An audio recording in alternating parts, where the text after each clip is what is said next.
Hello, YouTube.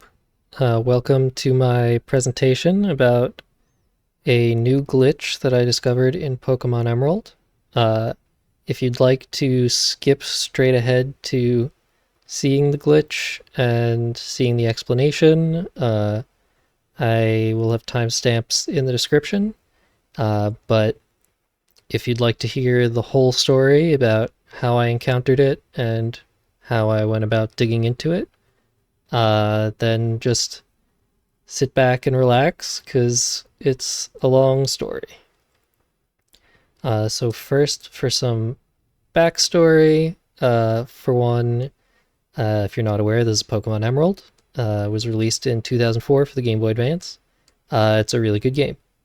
Uh, for some more backstory, I went to Japan for the first time earlier this year, and I met Rayquaza in person. Here's me wearing a Rayquaza jacket. Uh, you can't really see here, but there's a giant Rayquaza on the back. Uh, and yeah, uh, on the plane ride home from Japan is where things got interesting. It was something like a 13-hour flight. I decided to play some Pokemon Emerald on my Game Boy Advance SP, as one does. Um, the lights were out. My girlfriend was asleep. I was barely keeping my eyes open. And that's when something very weird happened.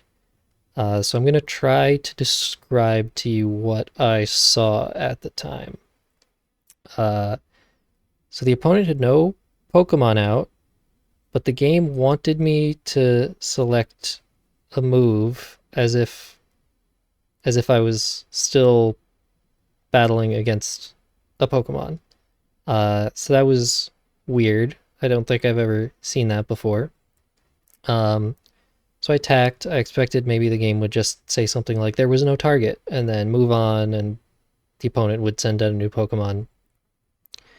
But instead it played the attack animation. And then my health bar sprite flashed. That was really weird. The opponent finally sent out a new Pokemon after this, but I could tell some sprites were not acting the way they were supposed to. Then I attacked, and my health bar was part of the attack animation. That is extremely weird. So some thoughts I had at the time. What? I've never seen anything like this before. Pokemon games have plenty of glitches. That's nothing new, but I don't think I've ever seen such a major visual glitch outside of, Scarlet and Violet. So another thought I had was I need to get a video of this. So I pulled out my phone, awkwardly tried to film the Game Boy that was just in my lap, trying not to wake up my girlfriend during all this. My Pokemon immediately fainted, and then everything went back to normal, and so I was unable to get any video of it. Then I thought, okay, should I try to write down exactly what I think happened that led to this happening? Maybe I should just close and reopen the game right now and try recreating it right now. And I thought, surely this is a known glitch. When I get home, I can read all about it online. I'll see exactly what caused this, and someone can explain to me why it happened. For now, I'm just going to keep playing. And the other thought I had at the time was, did I just dream that? I'm like 95% sure that was real life, but like I'm pretty sleepy, like who knows? So what did the internet have to say? Nothing. I searched as much as I could and did not see anyone talking about this. As far as I can tell, no one has ever seen this before. So what now? Well, what do I remember of the setup? The trainer's Pokemon used spikes early in the battle.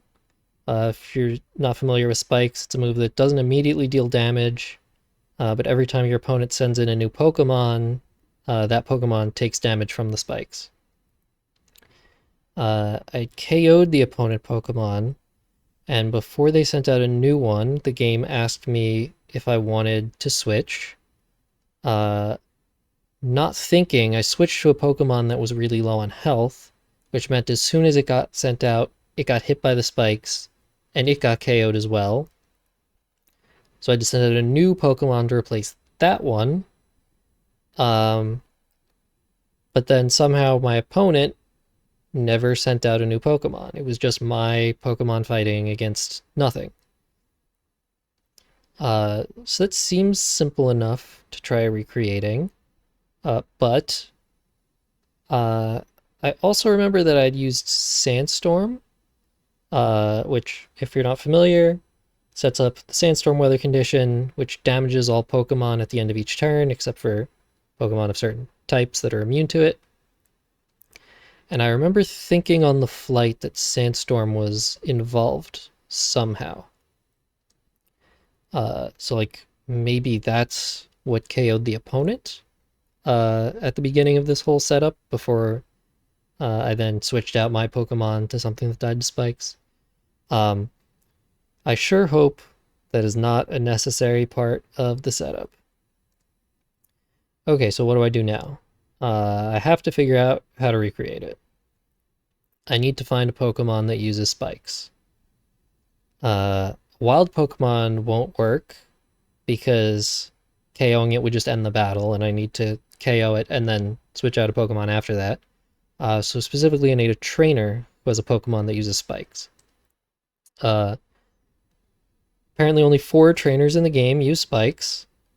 We've got 2 in Victory Road, who I had just beaten on the plane ride and could no longer rematch. 1 trainer in the Trick House, who only has a single Pokemon, and so that wouldn't work. And then Steven Motherflippin' Stone.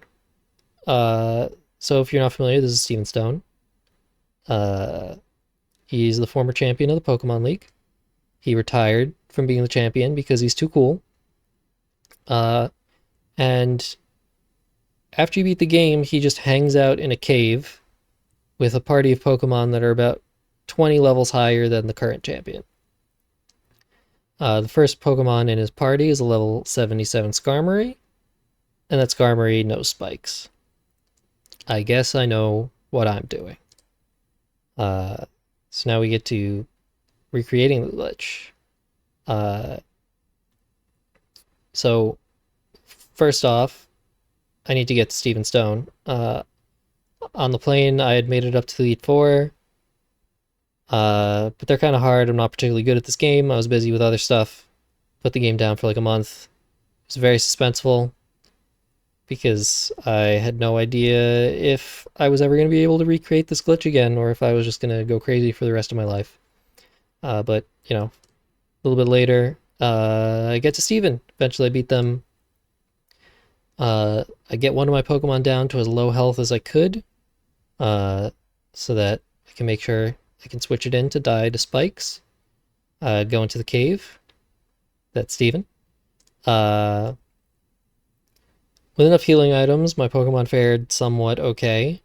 Sometimes too well, and Steven would switch his Skarmory out, which is annoying. But after a few tries, I got the setup. He used spikes. I KO'd Skarmory. I switched in a Pokemon that immediately fainted to the spikes, and nothing happened.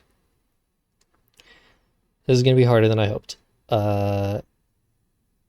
So I guess Sandstorm actually was important to this whole thing. But Skarmory is Steel type, so immune to Sandstorm. So I'll just use Hail instead, which is the same as Sandstorm, but Ice types are immune to it instead of those other types. New plan, exactly the same as before, but make sure Skarmory gets KO'd by Hail. This is extremely annoying. So at this point, I start thinking, can I be smarter about this? So video games are pieces of software. They're written as human-readable code, then compiled down to machine code, which is what's on the actual cartridge. Uh, there are open source projects that attempt to what's called decompiling games, um, as in write human readable code that compiles down to exactly the same machine code that's on the cartridge. Um, so I wondered, is there a Pokemon Emerald decompilation? Of course there is. Right here on GitHub. So I think maybe I can read the code and figure out what it's doing. So I spend a few hours tracing through it, got absolutely nowhere, gave up and went back to testing manually. Within 15 minutes, I got the setup with Hail, and that whole thing was a waste of time. Okay, but I got the setup, and then this happened. There was no opponent Pokemon, and I was able to attack.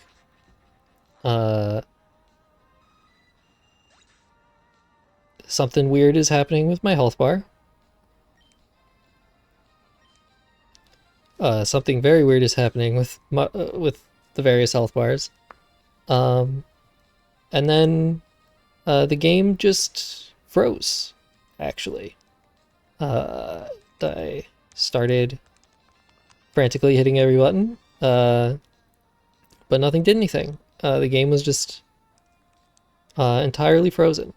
The music was still playing, but otherwise, the battle was not continuing.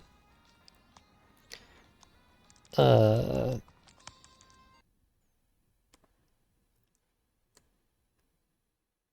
at this point, I'm freaking out. It was not a dream.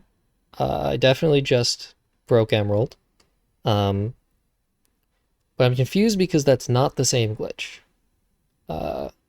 Something different happened. I want to hit people with my health bar, and the game freezing is not me hitting them with my health bar. Later that night, this happens. Once again, get the setup where there's no Pokemon. I attack. This time my health bar flashes. My health bar sinks off the screen. Things are messed up again.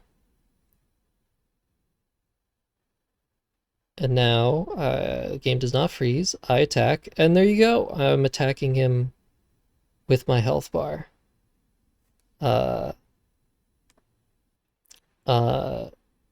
so at this point, I'm really freaking out, and you know, have to ask myself what comes now. So before I do anything else, I want to get a better understanding of the glitch. I played around with it some more. The setup is so annoying, and I'm not really getting anywhere. So I once again ask myself, can I be smarter about this? And this is when we start going deeper. So first off, let's use an emulator. So this has a few advantages.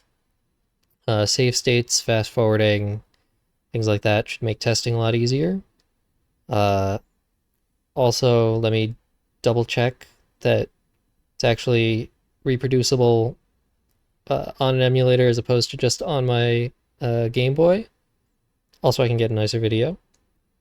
So I got set up with the GBA emulator, used an online save file editor to hack in powerful Pokemon with moves I wanted.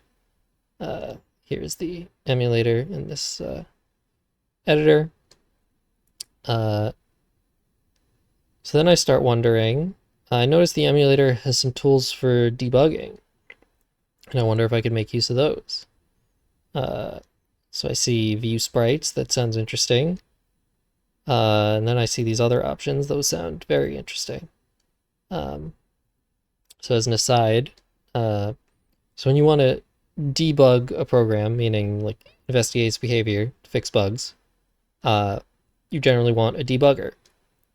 Debuggers attach to a program and let you set something called a breakpoint at a particular line of code, which means that when the program reaches that line of code, it will pause itself. It'll otherwise execute totally normally, but as soon as it gets there, it'll stop. And then you can use the debugger to inspect the state of the program at that time, and do things like continue the execution one step at a time, like one line of code at a time, and see what it's doing.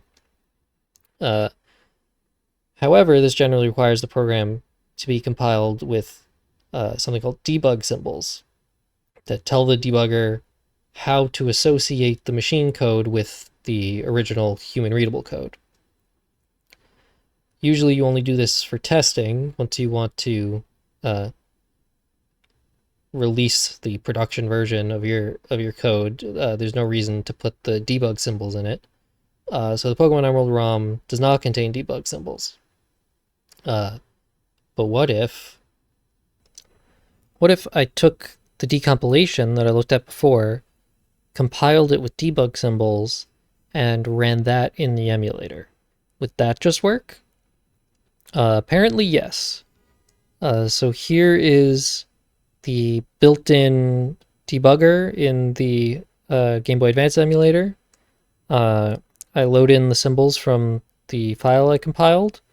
I add a breakpoint on this function command weather damage, which runs when a Pokemon gets hit by weather, and I do continue, and so the program keeps running. I play the game, I get into battle, I set up hail, and then when the Pokemon gets hit by hail, we hit the breakpoint, and a bunch of garbage I don't care about prints out. But the point is we hit the breakpoint. We pause the game. And in theory, we have access to the whole state of the game at this point. But now I also wonder what the Start GDB server button does. So for some context, GDB is a standard debugger that you can just run from a terminal and give text commands similar to the debugger we saw on the previous slide. So I tried Googling it and find this tutorial about setting up GDB debugging for MGBA using Visual Studio Code. And I am very excited by that, and I'm like, oh, I need that. The reason I'm very excited is because if you're using a development environment like Visual Studio Code, you can integrate the debugger into this graphical interface so that you don't need to interact with text commands. You can, for instance, click on a line of code to set a breakpoint. And there are buttons that you can click on to continue execution, pause execution, take a step forward, take a step out of a function, that kind of stuff. The tutorial was fairly straightforward, so I followed it, I set everything up, hit run, click to set a breakpoint, and I get this dwarf error. I have no idea what that means. I tried Googling it. Googling isn't super informative, but it suggests maybe it's some kind of compatibility issue between GDB and the compiler. So at this point, I have a suspicion as to what the issue might be. So maybe I need to do what's called a modern build rather than the default build. So what that means is that because the goal of the decompilation is to produce the exact same code that is on the cartridge, the code needs to be compiled using the same tools that were used 20 years ago.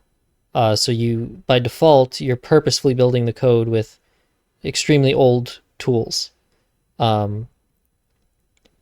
So it's maybe not that surprising that that would not be compatible with modern day GDB.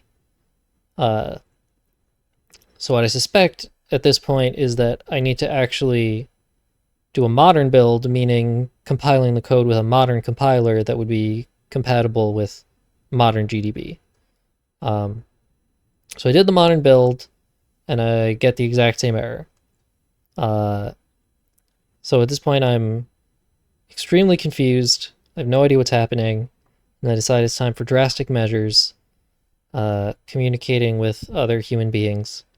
And so I find the Discord for the Emerald decompilation, and I try asking them if this should work.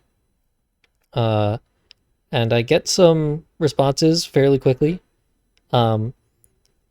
They mostly just told me to do what I was already doing, but that did tell me that probably I was doing something wrong if it wasn't working.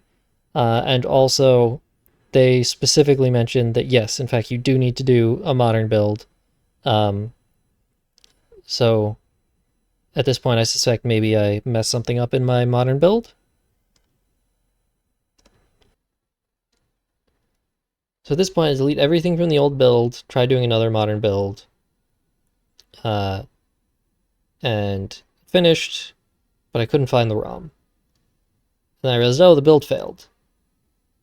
This is where I realized the modern build was failing the whole time, and so I had just been using the same old ROM without realizing it, and that's why I was still getting the error on the modern build the first time. Oops. But also that's weird. Why is the build breaking? So then I scroll up slightly in the Discord and see that pretty much right before I was asking people about whether this should work, they'd been talking about the fact that the modern build broke, and someone had written a fix to fix the code for new changes to the C compiler. So I copied over their patch, did another modern build, and it finally worked. I was able to click on a line of code, and that little red dot is the breakpoint that was set. Success. Now we can start debugging. And now we will get into how the glitch actually works. And I will start off with some terminology for people who are not as familiar with sort of computer science. These are maybe not how you would see these terms defined usually, but it should be good enough for our purposes. So first off, a function is a named chunk of code which may take in values as inputs and may provide a value as an output. I might have a function named myFunction, and then I can call it or run it like this. You put the arguments, the inputs, in parentheses. Then you have a variable, which is essentially just a location in memory where you can save a value to use later. You have local variables, which can only be used locally, meaning, for example, like within a particular function. And then you have global variables that can be used anywhere in the program. You've essentially just labeled some location in memory that anywhere in the program can just write something in there or read it back. In general, global variables are much harder to reason about because they require reasoning about much more code. And then value here just means binary data, ones and zeros, that is understood by the computer to represent something. Often this will just represent a number, an integer, but it can represent basically anything. And importantly, it might be what we call a pointer, which is it is a memory address of some function or global variable. So we are writing into memory the address of another memory location, and so the value sort of points at something else. Okay, but getting into the code itself, how it's structured. So the standard flow of battle works by each frame. There's some main function that runs. That main function is stored in a global variable. So it's a pointer to a function that can be updated at any time, and it's called gbattle mainfunc. The typical pattern of how this variable gets updated looks something like this. So stepping through, you have handle turn, action, selection, state. This is just the start of the turn. This is when it's showing you a menu for you to choose what attack to use, and the game is otherwise just waiting. Then you've got another step where you set up what action each battler is taking, and it decides who's going to act first. Then this thing is pretty much what it says. It clears some variables and checks if you're using Focus Punch. Run turn actions functions is sort of the meat of the battle turn. This is where each battler takes their appropriate action. If they're attacking, this action will be handle action, use move, but there are other actions like handle action, like use item or something, I think. And then when all the battlers are finished, it moves to the appropriate handle end turn function. And so if the battle is still going on, it'll go to handle end turn continue battle. This just clears some global variables out.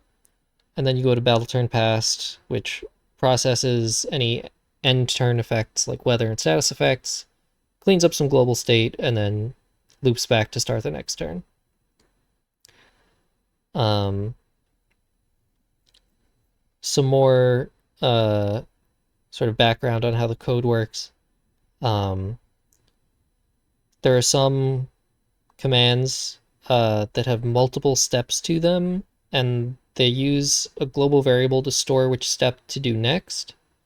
So that if we exit the function and then call that function again, we'll pick up where we left off, because we're essentially just looking at that global variable to see what step in the function we should be taking. So for an example, this is code that checks for Pokemon fainting. It's called handle fainted mon actions. And it's got this variable fainted action state. And so you can see you've got this step 3 over here that does something and then sets the state to 4. You've got case 4 that's checking if any of the Pokemon have fainted.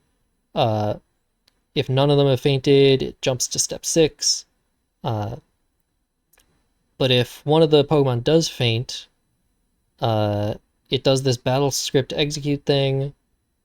It sets the state to 5, saying the next time you come back here, you should skip straight to step 5, and then it returns true, meaning it exits the function. So the next time we come back here, we're not going to do step 3 or step 4. We're going to skip straight to step 5. We also, so to understand this battle script execute thing, we have to talk about the battle script. So this is totally separate from the C code that makes up the rest of the code base. It is just a script written in a different language. It handles some of the more complicated logic. For example, what happens when a Mon Pokemon faints. Each command is implemented in a corresponding C function, but essentially you can see here, like, you have some labels that sort of group together certain parts of the code, or just like points to a certain section of code, essentially. You've you've got commands like check team's loss, jump if bite, jump if battle type, and these, as I was saying above, each one corresponds to a C function that implements what that command actually does. These commands take arguments, so you can see over here, those arguments can be labels, those arguments can be numbers. In this case, an argument is a variable, I think.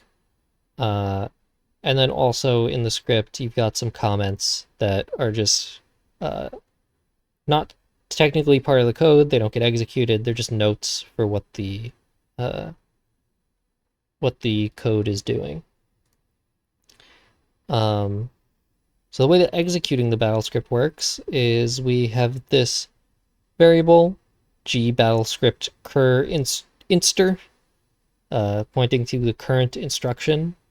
So it's essentially pointing to what instruction we want to execute next. The way you jump somewhere else in the script is you just set it to something else. If we want to go somewhere else and then come back, then we save the next instruction on something called a stack. In particular, this is called in the code, it's called the battle script stack. And a stack is a pretty common computer science thing, but just to give a little example to sort of explain how it works, say we're executing this sort of fake script. We're starting at instruction 1, we go ahead to instruction 2, and then we execute this fake command, go to and come back, that wants to jump to label 2. And so this sets the current instruction to 5, which is where label 2 is, and then it pushes onto the stack what the next command that we would have executed was, which in this case is 3.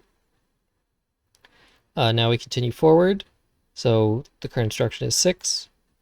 We hit another go to and come back, so we update the current instruction to 9, and we push 7 onto the stack.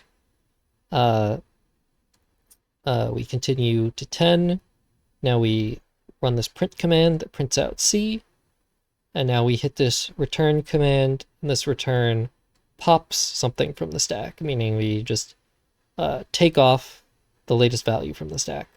And we set our current instruction to the thing we just popped off. So now we're at 7, we print B, we return again, so we pop 3 off the stack, we're pointing at 3, we print A, and then we're done. But now getting back to battle script execute, that thing that was being run when we found that a Pokemon fainted.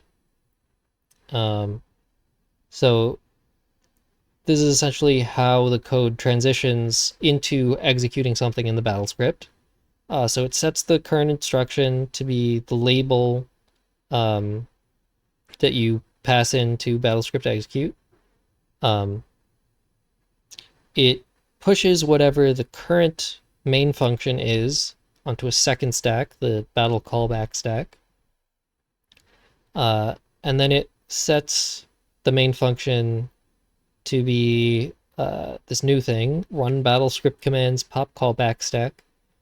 And the way this main function works is that every frame it executes the next instruction of the battle script until we've finished, at which point we'll pop the battle callback stack and return the main function to what we were doing before. So, for example, say that we're in battle, a Pokemon has just used a move to attack, and the opponent has fainted. So our main function currently is run turn actions functions. Remember, that's the sort of main function for the sort of meat of the turn.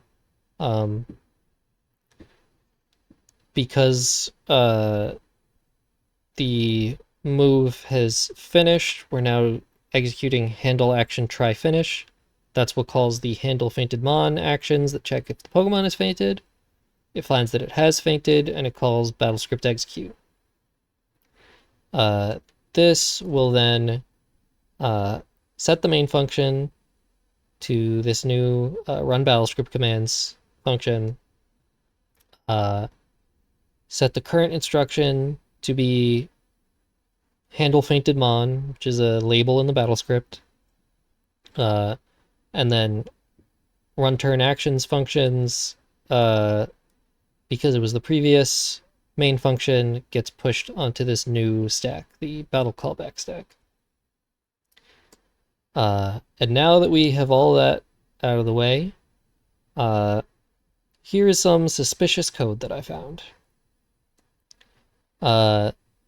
This code snippet only runs in the case where a Pokemon faints to spikes. The first line interprets one of the inputs to the function as a pointer into the battle script and saves it in a local variable. The second line pops the top value from the battle scripts stack. So this is, remember, a pointer into the battle script. It's not the stack that has the main function on it. And it stores that value into the current instruction. Okay, so we've essentially, like in our example before, we popped the stack, and we're now about to jump back to wherever we were before.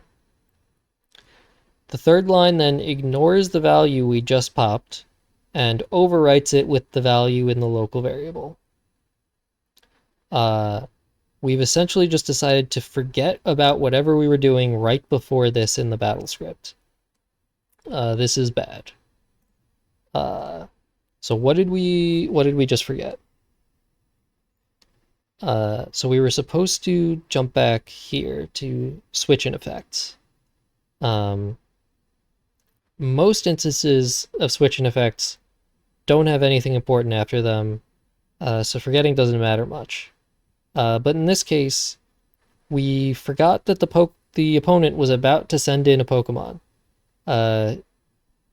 You can see here that this block of code is the code for handling us switching in our Pokemon before the opponent does.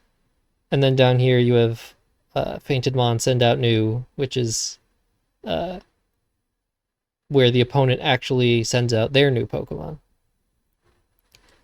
So at this point, I'm a little confused because why doesn't this always break?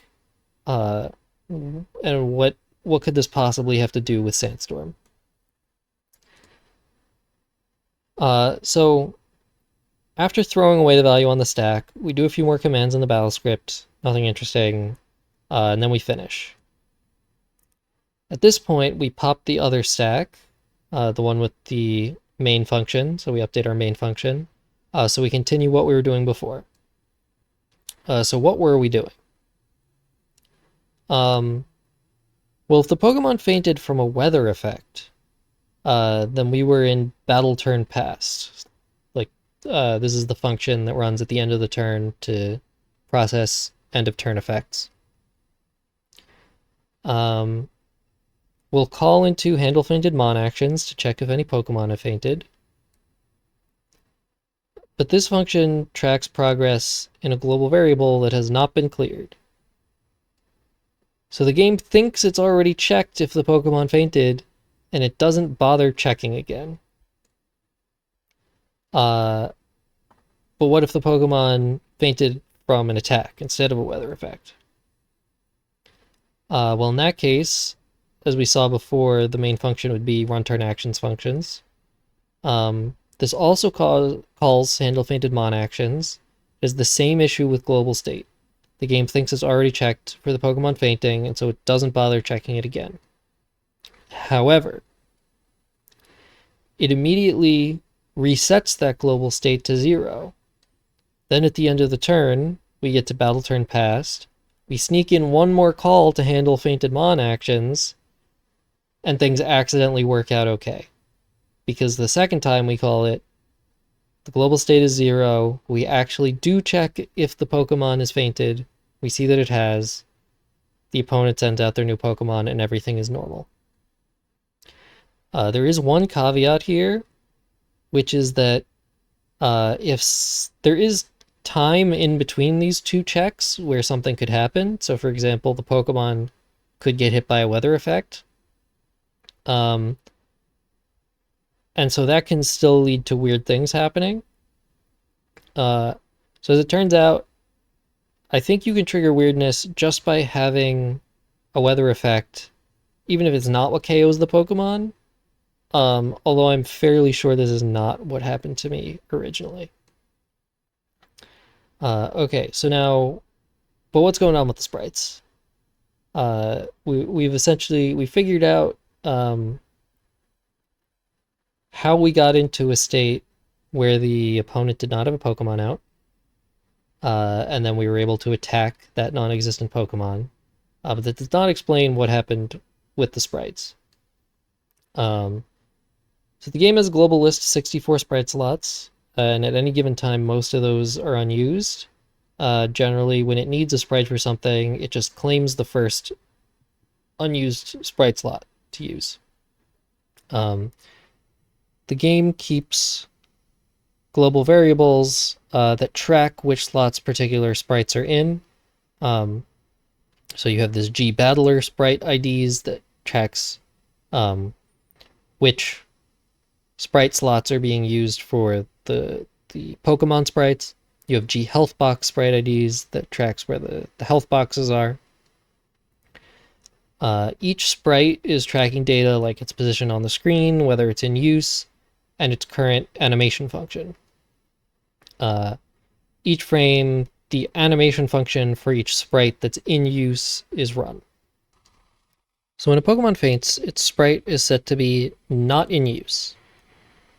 But the global variable that points to which slot is being used for that Pokemon sprite is still pointing there, even though that slot might get reused by something else in the meantime while there's no Pokemon sprite on screen.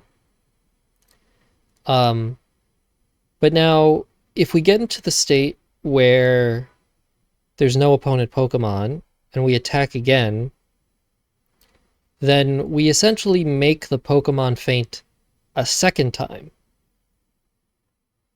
What that means is that whatever sprite is now in that slot will get marked as not in use. So what happens if the opponent's health box sprite is the thing in that slot? Well, when the new Pokemon finally gets sent in, the game sets an animation on that health box sprite, this health box slide-in animation, which is the animation of the health box sliding in from the left side of the screen. And the game just waits for that animation to complete. It's otherwise not doing anything. Just every frame, it runs all the animations for all the sprites that are in use, and then it checks to see if this animation is done. But the sprite's not in use. So this animation never actually runs, and the game is just stuck. Okay, now what if my health box sprite is in the slot that gets marked as not in use? Well, at first not much. We're able to continue the battle, and I just don't have a health box. But when either Pokemon attacks, that sprite slot gets reused for the attack animation, even though it's quote-unquote not in use. So what? Well, it turns out my health box and health bar are actually 4 different sprites. You got the left half of the health bar, right part, left health box, right part. The thing that the game actually tracks in the global variable is just the left half of the box. Every frame, the other 3 sprites have their positions updated according to where that one sprite is. So if that sprite starts getting reused for other things, then as we draw those other things, the other three sprites follow, and we end up attacking with the health bar. So now to wrap up some loose ends. So for one, why does this line of code even exist? Honestly, I have no idea. I tried removing it to see if it would fix the bug, and it turns out it does not. Once you finish the handling for sending in the Pokemon, the battle script calls end, which stops executing the battle script even if there's still stuff on the battle script stack.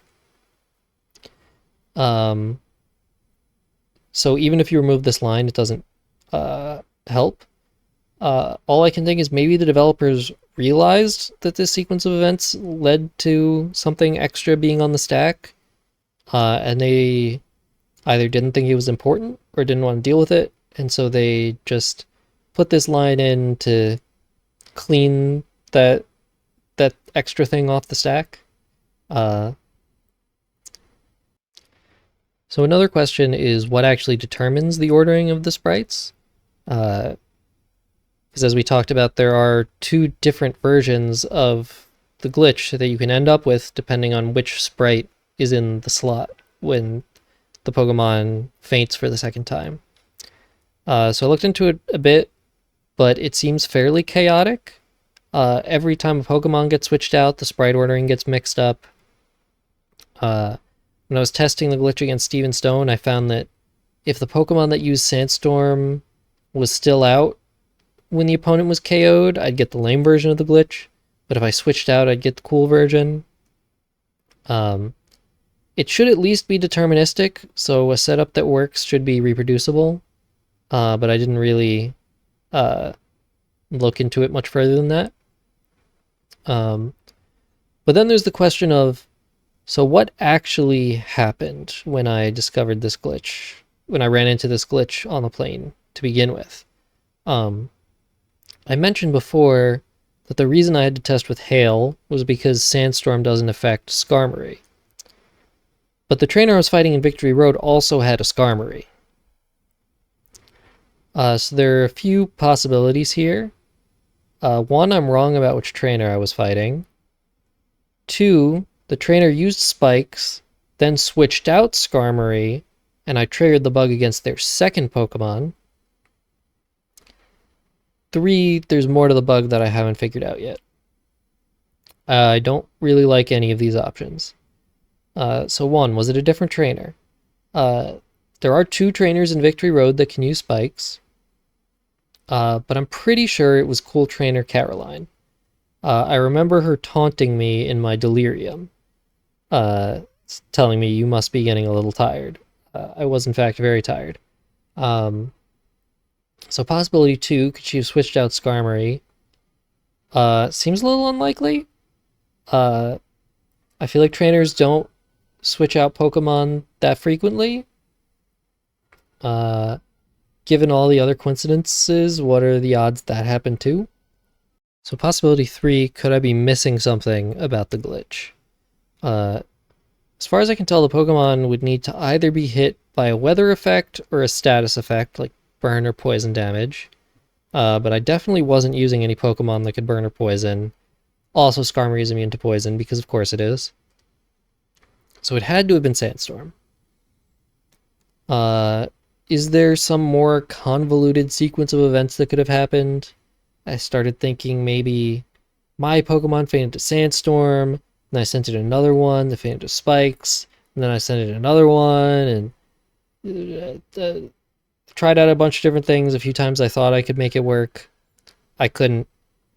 I'm pretty sure it's impossible. I don't think there's something I'm missing here. So at this point I realized I was in denial. I was jumping through hoops to prove that it was Caroline, when the only proof of that was a delirious memory of one line of dialogue. I accepted that it was actually Cool Trainer Edgar in his Cacturn. I went and found Edgar, tried to recreate the glitch, but his Cacturn didn't get hit by Sandstorm. What? Turns out he has an ability that gives him immunity to Sandstorm too. I'm not crazy. It was Caroline. I had doubted the perfect puzzle that God had laid out for me, but it was as if he had come down to reassure me and set me back on the right path. And illustrated here is God coming down to reassure me about his perfect puzzle. So then what happened? Could she really have switched Pokemon? I took a look at the switching logic and found this condition. If find Mon with flags and super effective, move result doesn't affect foe. Reading through this function, I think it approximately means if the opponent has a Pokemon that has a super effective move against your Pokemon and wouldn't be affected by your Pokemon's most recently used move, then there's a 1 in 2 chance of switching to that Pokemon. Although also, not sure if it's a bug, but I think this will only actually trigger if you are slower than the opponent. Because every time the opponent attacks you, it ends up clearing some flag that it is using to check whether the move you attacked with would not affect them. So is that the solution? My Claydol was the Pokemon that used Sandstorm. It's Psychic Ground type, and its other moves are Psybeam, Hyper Beam, Cosmic Power.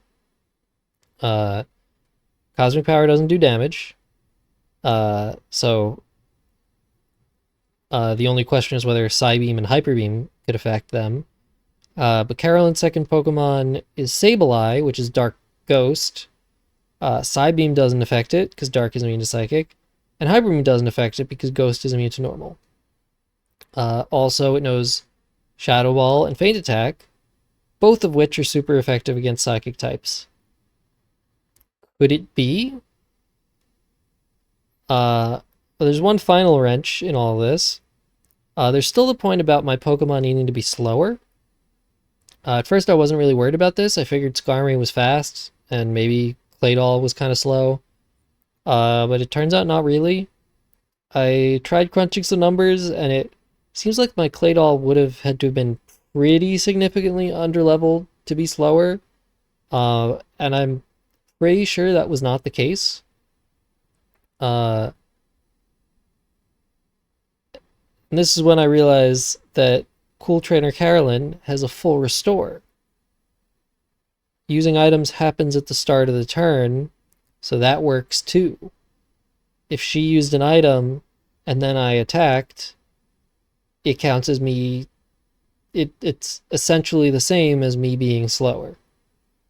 So at this point, I was able to recreate approximately what I think happened on the plane ride when I saw this glitch initially. Please excuse the very fast forwarding that happens in this video, but I will try to explain everything as it's happening. So this is Cool Trainer Caroline. She starts out with Skarmory.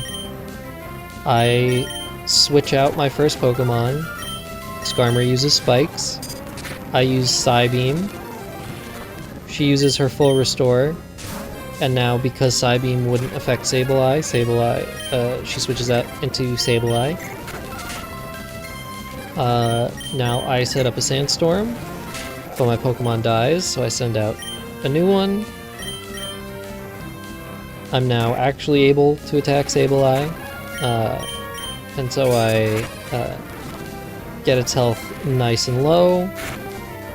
First Sandstorm unfortunately didn't kill it. But now it dies to Sandstorm. The game asks me if I want to switch. I do.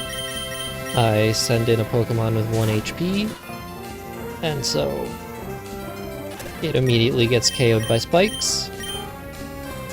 At this point, I send in a new Pokemon. There's still no opponent. I'm able to attack it. My health bar flashes because the game thinks it's the opponent Pokemon. Then it faints, And now the other health bar sprites are flying all around the screen, tracking where the attack animations are. And now here you can see I'm just using a variety of attacks and just sort of exploring what they all look like with a health bar attached to them.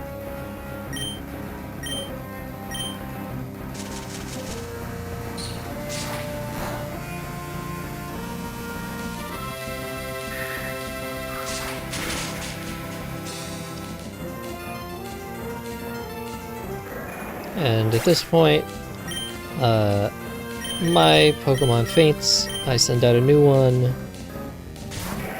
and everything goes back to normal.